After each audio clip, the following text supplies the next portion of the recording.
신바람 사연 아파트. 오늘의 사연 시작하겠습니다. 안녕하세요. 세상 천하의 염치라고는 눈꼽만치도 없는 남자친구와 결혼 준비 도중 파혼을 하게 된 올해 31살 여자입니다. 거지근성은 습관처럼 몸에 배어있는 거라 어지간해서는 고쳐지지 않는다는데 억지 부리는 꼴 보니 정말 그 말이 틀린 말이 없는 것 같더라고요. 앞으로 제 남은 평생을 그 꼴을 보면서 고쳐지지도 않는 거지근성 고쳐보겠다고 스트레스 받으며 사느니 주변 사람들한테 파혼했다고 잠깐 쪽팔리고 말지 이 문제로 길게 끌 것도 없겠다 싶어서 과감하게 파혼을 결심했어요. 효도가 하고 싶었으면 평소에나 잘하지. 직접 하는 것도 아니고 왜 효도를 저한테서 찾는 건지 모르겠습니다. 남자친구를 정말 오래 알고 지냈습니다. 제 취미가 영화 감상이거든요. 인기 있는 영화부터 시작해서 마이너한 영화들까지 장르를 가리지 않고 보고 있어요. 남들 다 보는 인기 많은 영화는 같이 보러 갈 사람 찾는 게 그리 어렵지 않거든요. 친구들도 같이 보고 싶어 하고 가족 영화 같은 경우에는 부모님 모시고 같이 보고 그랬고요. 그런데 조금 영화가 인기가 없다 싶으면 같이 보러 갈 사람 찾는 게 그렇게 힘들었어요. 혼자 보러 다니는 것도 나쁘지 않기는 했는데 영화를 다 보고 나서 감상을 나눌 사람이 없는 게 너무 아쉬웠습니다. 그래서 시작한 게 영화 동호회 활동이었고 남자친구를 동호회 활동하면서 처음 알게 되었습니다. 영화를 해석하는 나름의 방식이 저랑은 정반대였고 동호회 사람들과 다 같이 영화를 보더라도 항상 그날 감상한 영화에 대해서 이야기할 때 남자친구와 제가 늘 티격태격됐어요. 그러다가 미운정이 들은 건지 동호회 활동 2년을 넘길 때쯤 저희는 연애를 시작하게 되었습니다. 그렇게 같은 동호회 사람으로 알고 지낸 게 2년, 그리고 연애만 3년을 했어요. 같은 동호회 사람으로 지내던 시기에는 자주 만나긴 했지만 나누는 이야기가 기본적으로는 영화와 관련된 이야기였다 보니 개인 사정이나 집안 사정 같은 사적인 부분에 대해서는 자세하게 알 방법은 없었습니다. 하지만 연애만 3년을 했는데 그 긴 시간 동안 연애하면서 남자친구가 홀어머니를 끔찍히 여기는 효자 같은 모습을 단 한 번도 본 적이 없었어요. 3년 연애하는 동안 단 한 번만이라도 홀어머니에 대한 효심을 제 앞에 한 번이라도 보여줬었다면, 그리고 그걸 보고도 제가 결혼을 결심했던 거라면 저도 이렇게까지는 하지 않았을 것 같습니다. 연애 3년 차를 지날 때가 제 나이 31, 남자친구 나이 33이었으니 당연히 결혼을 생각하지 않을 수가 없었습니다. 올해 5월쯤부터 시작해서 저희 두 사람 사이에서 결혼 이야기가 나오기 시작했고 그렇게 지난 7월쯤부터 해서 본격적으로 결혼을 준비하기 시작했어요. 양가의 결혼 허락은 물론이고 상견례까지 다 마친 상황이었습니다. 영화 동호회 사람들이 우리 동호회에서 나온 첫 번째 부부라면서 축하도 받았지요. 이렇게 저희 결혼을 축하해주는 사람이 많았는데 막상 결혼 준비 시작하니까 현실적인 문제가 머리를 아프게 만들더라고요. 사실 저희가 결혼할 준비가 완벽하게 되어 있는 편은 아니었어요. 우리나라에 부모님 도움 없이 대출 없이 서울에 집 구하고 혼수 채우고 그 비싼 결혼식 비용 내고 한 번에 다 할 수 있는 사람들 몇 명이나 되겠냐마는, 막상 집이나 세간살림 이런 거 다 빼고 결혼식 비용만 해도 최소 5천에서 6천은 들어간다는 이야기가 있는데 제가 모아놓은 돈이 딱 6천밖에 없었거든요. 아꼈으면 아꼈지 절대 과소비하거나 흥청망청 쓴 적이 없는데 6년 직장 생활하면서 모은 게 그것뿐이라니 제가 저 스스로한테 정말 부끄럽더라고요. 분명 모으기 시작할 때만 해도 1년에 1,000만 원씩 모으면 정말 잘 모으는 거다 생각했었는데 결혼을 목전에 두고 현실적인 문제에 직면하니 조금이나마 더 아낄 걸 하는 후회가 몰려왔어요. 남자친구가 모은 돈도 액수만 따지고 보면 저랑 별반 차이가 없었습니다. 하지만 제가 모은 게 6천이 전부인데 똑같이 6천 모아놓은 남자친구한테 왜 그것밖에 못 모았느냐 따질 수도 없는 노릇이었어요. 둘이 합치면 1억 2천, 분명 적은 금액은 아니지만 이래서 대한민국 출산율이 바닥이라는 뉴스가 그렇게 나오나 하는 생각이 들었습니다. 그래도 이래저래 알아보니 아낄 수 있는 건 아낄 수 있겠구나 싶었어요. 허례허식 같은 거 다 생략하고 결혼식 비용이야 축의금 들어오는 걸로 어느 정도 커버가 될 테니 우리 수중에 1억이 여유자금이다 생각하고 이것저것 백방으로 알아보기 시작했습니다. 집을 구한다면야 1억으로 월세 정도는 구하겠다 싶었는데 차라리 대출을 받으면 받았지 그건 아니다 싶었어요. 남자친구네 회사는 직원복지의 일환으로 대출을 도와주는 제도가 있었는데 저희 회사는 없다 보니 여기저기 은행에서 대출 상품 팜플렛 같은 걸 모아가지고 저만 따로 알아보고 있었습니다. 그러던 중 저희 부모님께서 뜻밖의 제안을 해오셨어요. 지금 살고 있는 저희 집에 신혼살림을 차리라고요. 부모님을 모시고 남자친구 대릴사위 시키라는 게 아니고 두 분이 저희를 위해 집을 비워주시겠다는 소리였어요. 은퇴도 했겠다. 서울 생활도 지겹고 공기 좋은 곳에서 둘이 텃밭 같은 거 가꾸면서 슬로우 라이프를 즐기고 싶으시다며 두 분은 저희한테 집을 넘겨주고 지방 어디에 가서 살겠다고 하시더라고요. 제가 여기저기서 모아온 은행 팜플렛을 보시곤 돈 때문에 고민이 많다는 걸 눈치를 채셨던 거예요. 딸 결혼한다고 집 한 채 턱턱 해줄 만큼 여유 있는 형편이 아니다 보니 집을 사주진 못해도 양보는 해줄 수 있겠다며 내리신 결정이었죠. 부모님 집까지 뺏어가면서 결혼하고 싶지 않다고 했더니 어차피 은퇴하면 시골 내려가서 사는 게 두 분 계획이셨다며 부담 가질 거 없다고 저를 달래주셨어요. 그리고 따지고 보면 공짜로 이 집을 주겠다는 것도 아니니까 너무 부담 갖지 말라고도 하셨죠. 그도 그럴 것이 두 분이 시골 내려가서 사시더라도 거기서 살 집을 구해야 하잖아요. 마당 딸린 집에서 텃밭 같은 거 가꾸면서 살고 싶다는 구체적인 계획을 가지고 계셨는데 시골이라고 해서 집값이 싼 것도 아닐 뿐더러 마당 딸린 집은 오죽했겠나요. 시골에 마당 딸린 집을 구할 돈이 있으면 차라리 그 돈을 저한테 지원해 주시는 편이 제 입장에서도 부모님 입장에서도 훨씬 쉬운 방법이었죠. 저희 부모님 계획은 이러했습니다. 일단 제가 모아놓은 6천에 모자란 건 대출을 받아서 집을 구하고 남자친구가 모아놓은 돈으로 결혼식 비용에 남은 돈은 필요한 살림살이를 마련하는 거였죠. 부모님 생활비는 두 분이 모아놓으신 노후자금도 있어서 상관없지만 대출까지 갚을 여력이 안 되니 그 대출은 제가 벌어서 갚는 걸로 하고요. 꽤나 구체적인 계획이었지만 남자친구의 의사가 더 중요하니 어떻게 생각하는지 먼저 물어보라고 하셨어요. 만약에 남자친구가 이렇게 하는 데 있어서 조금이라도 불만이 있거나 내켜하지 않는다면 그럼 다른 방법을 찾아보자고요. 저한테는 계산해 볼 필요도 없이 좋은 이야기였죠. 대출이자라고 해봐야 많아도 한 달 100만 원 안에서 해결이 가능할 텐데 대출 갚는 것도 길어야 10년일 테고 얼마가 걸리던 간에 결국 제 손에 시세 8억 정도의 아파트가 생기는 건데 결코 손해보는 게 아니었어요. 결혼하면 부부가 되는 거니 남자친구도 그걸 마다할 이유가 없다고 생각했지요. 역시나 남자친구도 바보는 아니었는지 이야기 듣자마자 거절할 이유가 없는 조건이라며 저희 부모님께서 내건 조건에 그렇게 하겠다고 대답을 했습니다. 자기도 대출을 알아보고 있었지만 회사에서 나오는 대출이라는 게 액수에 상한이 있어서 결국 추가적으로 다른 대출을 알아봐야 하는 상황이었다더라고요. 그러니 그 제안이 남자친구에게는 듣던 중에 반가운 소식일 수밖에 없었습니다. 그렇게 저희는 결혼 준비에 박차를 가하기 시작했어요. 그런데 골머리 썩을 일이 다 해결되니 다른 데서 문제가 생기더라고요. 남자친구가 갑자기 효녀심청이에 비할 데 없는 세상 둘도 없는 효자가 되어버린 것입니다. 홀어머니 두고 결혼을 하려니까 걱정이 돼서 밤에 잠을 이루지 못하겠다나요. 저는 처음에 남자친구가 농담을 하는 줄 알았어요. 밤에 잠을 못 자는 사람치고는 혈색도 좋고 얼굴에 기름이 번들번들한데 모자란 잠은 낮에 자고 있다는 건가? 하고 농담 삼아 받아쳐줬거든요.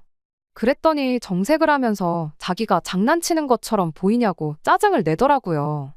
장난이 아니었냐고 미안하다고 사과를 했는데도 불구하고 저한테 갑자기 효도에 관한 일장연설을 늘어놓으면서 저를 자꾸 가르치려 들더라고요. 혼자 지내는 홀어머니 두고 장가가는데 자식이 돼서 당연히 걱정이 되는 거 아니겠냐.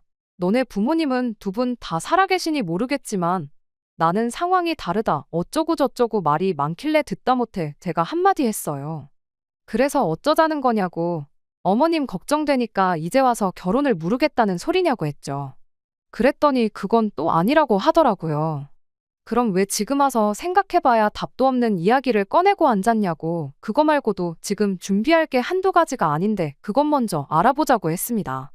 부모님 걱정하고 효도하는 게 나쁘다고 한 적도 없는데 남자친구는 끝낼 줄을 모르고 자꾸 효도 노래를 불러대기 시작했어요. 듣기 좋은 꽃노래도 한두 번이라는데 안 그래도 답도 없고 듣기 싫은 소리를 반복하니 저도 인내심에 한계가 오더라고요.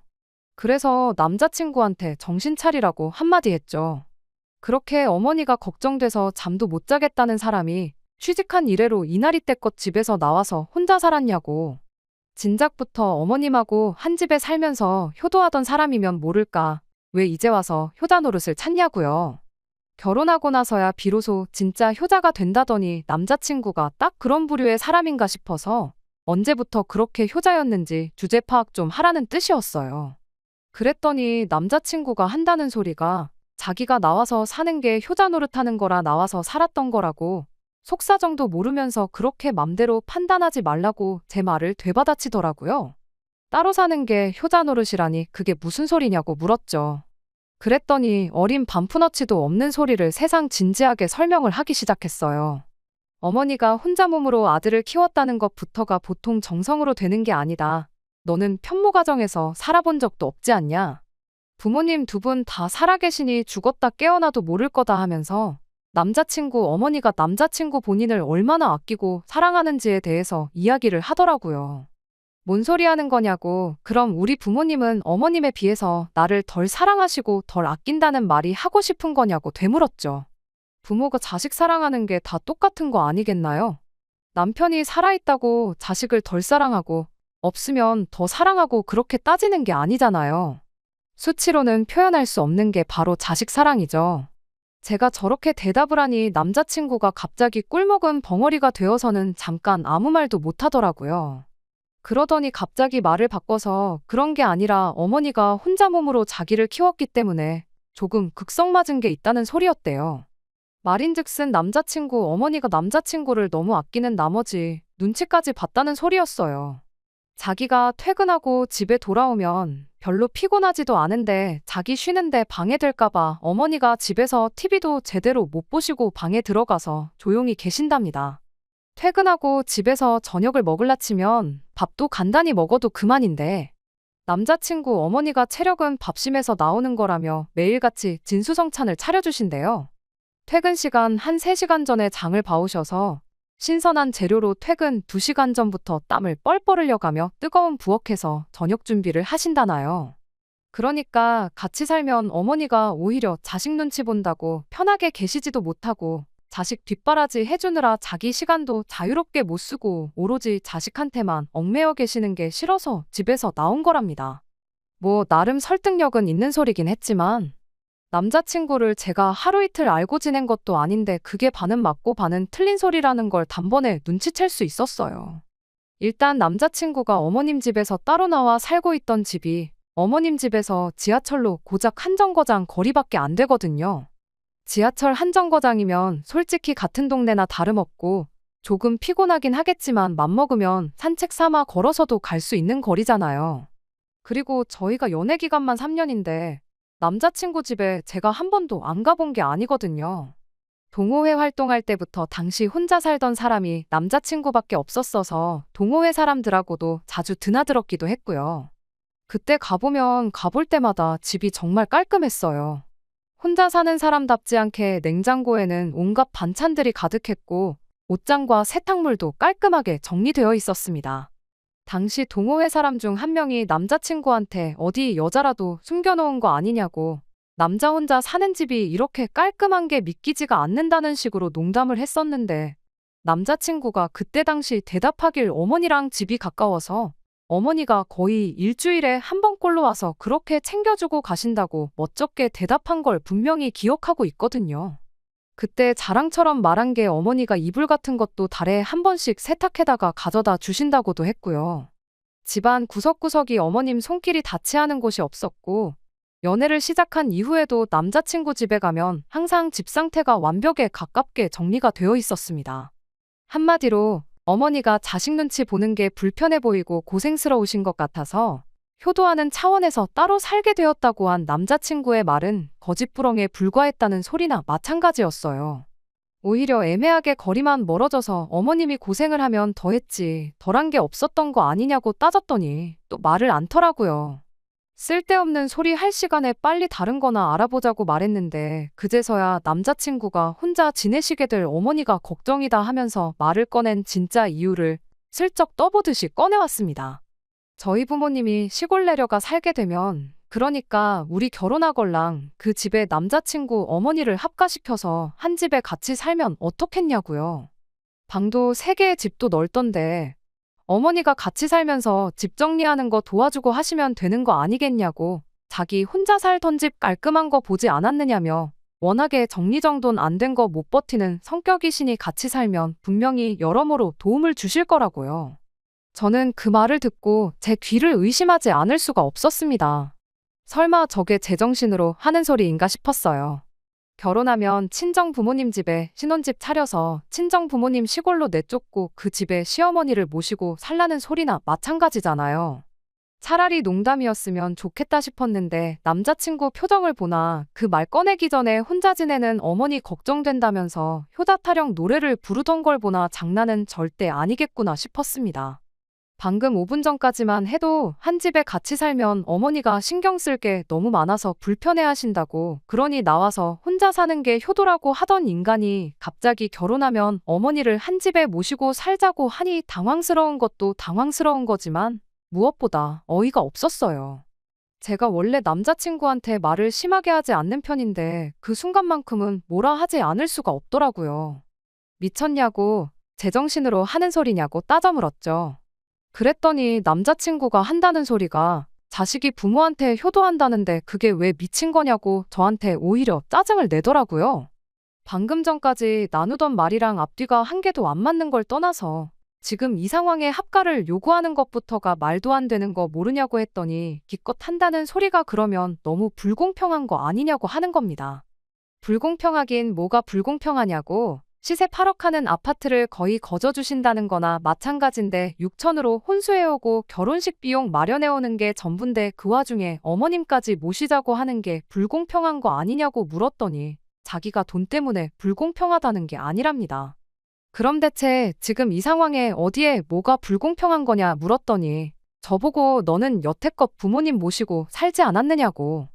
그러니 이번엔 내 차례 아니겠냐고 하는 거예요. 이 인간이 미쳤나 싶었죠. 영화 이야기 나눌 때는 생각지도 못한 해석을 꺼내면서 보기보단 똑똑한 인간이구나 싶었는데 한다는 소리가 고작 이 정도 수준이라니. 내가 부모님을 모시고 살았다는 건 또 무슨 소리냐고. 여태껏 내가 부모님 집에서 같이 살았다는 걸 모시고 살았다고 이야기하고 싶은 거냐고 물었더니 그게 맞답니다. 어이가 없어서 웃음이 다 나오더라고요. 그건 얹혀 산다고 하는 거지 부모님하고 한 집에 산다고 무조건 모시고 사는 게 아니라고 한마디 해줬어요. 같이 사는 게 모시고 사는 거라면 너야말로 모시고 살 기회가 몇 년이고 있었는데 간섭받는 거 싫어가지고 집 나와서 살고 있는 거 아니냐고. 왜 갑자기 효도 타령을 하면서 같이 못 살아서 안달이 났냐고 했습니다. 하지만 남자친구는 좀처럼 고집을 꺾을 생각이 없어 보였어요. 저도 바보 같은 게 그러면 결혼 안 하겠다고 그 자리 박차고 일어났으면 되었던걸. 어떻게든 남자친구 생각 한번 바꿔보겠다고 발버둥을 쳤었죠. 앞뒤도 안 맞고 말도 안 되는 소리를 하고 있는 게 분명 남자친구 혼자만의 생각이겠거니 싶어서 그냥 더 길게 말할 것도 없고 남자친구 어머니 본인의 의견을 듣는 게 더 빠를 것 같아서 그 길로 남자친구 집으로 향했습니다. 남자친구 말로는 자식 눈치 엄청 보시는 분이시라니 분명히 이렇게 하면 혼사짜리 파탄 날 걸 알고 계실 텐데 당연히 아들한테 쓸데없는 짓 하지 말라고 한마디 단단히 일러주시겠거니 했거든요. 그런데 이 합가가 남자친구 혼자만의 생각이 아니었다는 걸 남자친구 어머니 집에 도착하고 나서 알게 되었습니다. 앞뒤 안 맞는 소리를 한 게 남자친구 생각이 아니라 남자친구 어머니 생각이었던 거예요. 여태까지 너는 부모님 모시고 한 집에서 살았으니 이제 우리 엄마 모시고 살 차례 아니겠냐고 했던 그날 했던 말 중에 제일 멍청하고 바보 같은 말은 남자친구 머리에서 나온 거였기는 하지만요.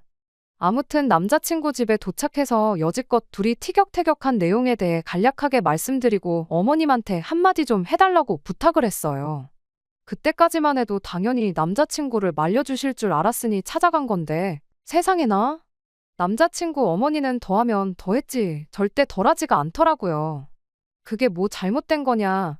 장성한 아들이 여지껏 자기 혼자 몸으로 자기 키워오느라 뼈 빠지게 고생한 어머니를 모시겠다는데 왜 그게 안 된다는 거냐 한마디 했으니까요. 그때 눈치챈 거죠. 갑자기 집 문제가 해결이 되고 그 와중에 살게 될 집이 또 넓은 집이니 이참에 어떻게 저를 잘 구워 삶아서 한 집에서 같이 살 생각으로 계획을 꾸몄다는 사실을 말이죠. 저랑 둘이서 이야기할 때는 찍소리도 못하던 남자친구가 이제는 든든한 자기 편이 생겨서 그런가 옆에서 말을 보태기 시작했어요. 억지 부리는 사람이 둘이고 저는 혼자니 그 상황만 두고 보면 자기들이 정답이고 제가 틀린 소리를 하고 있는 것처럼 보였나 봐요. 생각해보라면서 어머니 모시고 한 집에 같이 사는 게 저한테 결코 손해가 아니라고. 아까 말했던 것처럼 어머니가 그냥 오시겠다는 게 아니다. 어머니가 오시면 분명히 집안일 하는 거 도와주실 텐데, 그리고 행여나 나중에 아이 생기면 시골 가서 살고 있는 너네 부모님이 도와주실 것 같냐. 그때 가면 어쩔 수 없이 우리 어머니 도움을 받아야 하는데 그냥 처음부터 모시고 사는 게 더 낫지 않냐. 그냥 집에 돈 안 줘도 되는 상주가사 도우미 한 명 들였다고 생각하면 마음이 편하지 않냐. 뭔 말도 안 되는 소리를 하고 있더라고요. 그 와중에 어머님이 집안일을 도와주시는 게 제가 몸이 편할 거라고 하는 게 모르긴 몰라도 결혼하면 집안일은 일절 손을 안 댈 것 같이 말하고 있는 것처럼 보였어요. 웃긴 건 그 와중에 어머님은 남자친구가 했던 말이 거슬렸나 보더라고요. 며느리가 있는데 내가 왜 집안일을 해야 하냐. 그리고 돈은 또 왜 안 주냐고. 집안일은 내가 도와는 줄 테니 그걸 가지고 돈을 달라고 하진 않겠지만 아이를 봐주게 되면 그건 이야기가 달라진다면서 그렇게 되면 그땐 달에 200 정도는 받아야 되겠다고 하는데 참 어이가 없었습니다. 두 사람이 하는 꼴 때문에 있던 결혼 생각도 없어지게 생긴 판인지도 모르고 월이백이니 상주 가사도우미니 어쩌니 김칫국을 한 사발 들이마시고 있는 꼴을 보니까 말이에요. 제가 시큰둥하니 대답도 없고 별 반응이 없으니까 두 사람이 이건 뭔가 아닌가 싶은 생각이 들었나 봅니다. 그러고선 마지막 숨겨놓았던 비장의 카드를 꺼내들더군요. 일단 남자친구가 먼저 어머님이 혼자 살고 계신 집 전세금 이야기를 꺼내왔어요. 이 집에 전세금으로 1억 2천 정도가 묶여있는 상태라고요. 그 돈하고 자기 돈까지 합치면 거의 2억에 육박하는 돈이지 않냐고. 그 돈으로 집도 새 집처럼 리모델링도 하고 혼수 같은 것도 최신 제품으로 갖추면 너도 불만 없겠지 않냐고 하는 겁니다. 세상에나 정말 이 정도로 멍청한 사람은 아니었는데 사람이 뭐 하나에 정신이 꽂히면 똥인지 된장인지도 구분을 못한다는데 남자친구가 딱 그 모양이었습니다. 리모델링 그거 뭐 새 집처럼 고치는데 목돈 들어가는 건 저도 알고 있습니다. 신혼살림으로 최신 가전 집에 도배해 놓는 것도 좋죠. 하지만 딱히 안 고쳐도 그만인 집이고 안 바꿔도 되는 살림이에요. 목돈이 들어간다고 한들 남자친구가 낼 수 있는 돈이라면 저도 충분히 제 돈으로 할 능력은 되거든요. 저 말 그대로 남자친구한테 말해주고 그렇지 않냐고. 그리고 어머님이 전세금 빼서 들고 오시면 그 돈이 내 돈이 되는 것도 아니고 어머님이 뭐 냉수만 드시고 살 것도 아닌데 어머님이 같이 살면서 추가적으로 들어갈 생활비는 생각 안 하느냐고 따졌습니다. 남자친구가 말발에 밀리기 시작하니 이젠 어머님이 지원 사격에 나섰어요. 협박이라고 한다는 게 아주 무섭지도 않더라고요. 네가 나랑 합가할 생각이 없다면 나도 다 생각이 있다면서 그럼 내 아들이 모은 돈은 내가 가져가는 걸로 해야겠다. 이렇게 한마디를 하시대요. 제 돈에 추가적으로 대출을 받아서 저희 부모님이 시골에서 지낼 집을 구하기로 했고 남자친구 돈으로는 일단 결혼식 비용 먼저 하고 신혼살림 급하게 장만해야 할 것들 위주로만 구하기로 했다고 했잖아요. 그런데 거기서 남자친구 돈을 한 푼도 못 쓰게 만들면 당장 제 돈으로 결혼식 비용이며 살림살이 장만하는 걸 해야 했으니 남자친구 어머니 입장에서는 그 돈만 틀어막으면 제가 고분고분하게 나올 거라고 생각했던 거죠. 결혼 생각도 싹 달아난 마당에 그렇게 나오니 파토를 내지 않을 이유가 없었습니다. 그래서 그렇게 하시라고 했어요. 처음엔 그렇게 하시라고 한 말이 제가 백기를 들고 항복한 줄 알았는지 두 사람 다 회심의 미소를 짓더라고요. 오해는 풀어줘야겠다 싶어서 바로 한마디 해줬습니다. 그 돈을 가지고 구워 먹든 삶아 먹든 편할 대로 하시라고. 그냥 안 하면 되는 결혼을 그 돈 없으면 누가 무서워서 벌벌 떨 줄 아셨냐고요. 두 사람 진짜 목적이 합가해서 살고 싶은 건지 아니면 신혼집 문제가 돈 한 푼 안 들고 해결이 되었으니 아들이 모아놓은 돈을 엄마가 갖고 싶어 하는 건지 잘은 모르겠지만 나는 둘 다 할 생각이 없으니 그냥 결혼을 포기하겠다고 했습니다. 그래도 어머님은 참 좋으시겠다고 했어요. 엄마랑 같이 사는 거 불편하다고 걸어서 15분 거리에 집을 구해서까지 혼자 살던 아들이 이제야 정신 차리고 진정한 효자가 되었으니 기분 참 좋으시겠다고요. 이참에 결혼 파토나더라도 아들을 집으로 다시 불러들이시던지 아님 아들이 혼자 살고 있는 집으로 들어가시던지 아무튼 두 사람이 꼭 한 집에 살라고요. 그리고 아드님이 바로 5분 전까지 어머님 돈 안 줘도 되는 입주가 사도움이라고 말했던 건 평생 기억하고 계시면 참 좋겠다고도 한마디 해줬네요. 그리고 곧장 고개를 돌려 남자친구한테도 한마디 해줬습니다. 결혼한다고 하니까 그동안 못했던 효도가 생각나서 아쉬웠나 본데 남한테 대리효도 시킬 생각 말고 너부터 똑바로 효도하라고요. 당신이 만에 하나 우리 알고 지낸 5년간 어머님을 단 한순간만이라도 진심으로 걱정해주고 한 집에 같이 살면서 상주하는 가사도우미가 아니라 정말 홀어머니 몸으로 아들 자식 힘들게 키워오신 어머니 대접을 하면서 효도했다면 아마 나도 모시고 사는데 아무 불만 없었을 거라고요. 그런데도 당신은 끝까지 나 대신 잘해줄 며느리가 생겼으니 한 집에 모시고 살아야겠다는 말만 하지 않았냐. 지금 상황이 내가 이 결혼을 파토내는 것처럼 보일 테지만 진짜 결혼을 파토낸 건 내가 아니라 당신 주둥이 때문이라고 그거 잊지 말고 앞으로는 어머님한테 효도하면서 살고 너가 효도하는 만큼 당신 어머니한테 효도해줄 수 있는 여자 찾아서 결혼하라 한마디 진심 어린 충고해주고 자리에서 일어났습니다. 그렇게 제 결혼은 시작도 못하고 끝이 나고 말았어요. 후회나 아쉬움 같은 게 하나도 남지 않는 걸 보니 암만 단 하루를 시달렸다고 해도 정말 잘 내린 결정이구나 싶습니다. 한참 시골에 집 알아보고 계시던 부모님도 뭐 그런 집구석이 다 있냐며 혀를 차셨고 길게 끌어봤자 시간만 낭비하는 꼴이고 결혼을 했어도 그 마지막엔 이혼이 기다리고 있었을 테니 이혼보다는 파혼하는 게 100번 낫지 않냐면서 저를 달래주셨어요. 이왕 저한테 주기로 한 거 두 분은 하던 대로 시골에 살고 구하고 집은 저한테 바로 증여를 해주시겠다 했는데 제가 거절했습니다. 당장 결혼할 사람도 없고 지금 기분에는 결혼의 결자만 들어도 몸에서 거부 반응이 날 정도거든요. 저야말로 부모님 집에 얹혀 살면서 그동안 못 해본 효도나 하려고요. 안녕하세요. 결혼 파토내고 이렇게 2달 만에 다시 인사를 드립니다. 그냥 근황 정도 전하려고 왔어요. 결혼 파토내기로 하고 2주 정도 지나서 남자친구한테 연락이 한 번 왔었어요. 밑도 끝도 없이 자기가 잘못했다고 욕심 안 부릴 테니까 다시 시작하면 안 되겠냐고 3년이나 만났는데 이렇게 끝나는 거 억울하지도 않냐고 묻더라고요. 억울하다고 근데 결혼을 못해서 억울한 게 아니라 내가 3년이나 만난 사람이 똥하고 된장도 구분 못하는 머저리였고 그걸 못 알아본 내 자신한테 억울하니까 연락하지 말라고 전화 끊어버렸습니다. 그 후로는 남자친구한테 따로 연락이 온 게 없고요. 무슨 짓을 해도 제 마음을 돌릴 수 없다는 걸 알았는지 포기한 것 같더라고요. 그러다 얼마 전에 동호회 사람한테서 연락이 왔어요. 남자친구가 이제 동호회 활동을 안 나오겠다 했는데 저보고 다시 나올 생각 없느냐고요. 남자친구도 없는데 제가 안 나올 이유가 없지 않냐고 하면서 남자친구 소식을 전해줬어요. 어머니랑 대판 싸우고 사이가 틀어져서 열받아서 아예 안 보고 살기로 했다나요. 그러면서 집도 이사를 나가기로 했다고 합니다. 아예 어머니가 엄두도 못 낼 만큼 먼 동네로요. 되도록 회사 가까운 곳에 찾을 예정이고 그렇게 되면 동호회 활동 나오는데 자기도 힘드니 이사간 동네에서 새로운 모임을 가입할 생각이라고 했다네요. 제 생각엔 제가 동호회 사람들 그 누구한테도 파혼한 이유를 정확하게 설명해주지는 않았는데 남자친구 딴에는 그게 괜히 지 혼자 찔리고 쪽팔렸던 것 같아요. 더 멀리서 사는데도 동호회 활동을 나오는 사람이 있는데 거리가 멀어져서 못 나간다는 말은 핑계에 불과한 거죠. 다른 것보다 어머니 때문에 파혼당했다고 대판 싸우고 이사까지 한 꼬라지를 보니 저런 놈하고 결혼 안 한 게 천만 다행 중에 다행이다 싶은 생각밖에 들지 않아요. 좋은 영화를 고르는 눈은 있어도 좋은 사람을 고르지 못했다는 게 아쉬울 따름입니다. 끝까지 들어주셔서 감사합니다. 오늘의 사연은 여기까지입니다. 구독과 좋아요, 알람 설정 부탁드리고 더 좋은 사연으로 다시 찾아뵙겠습니다. 감사합니다.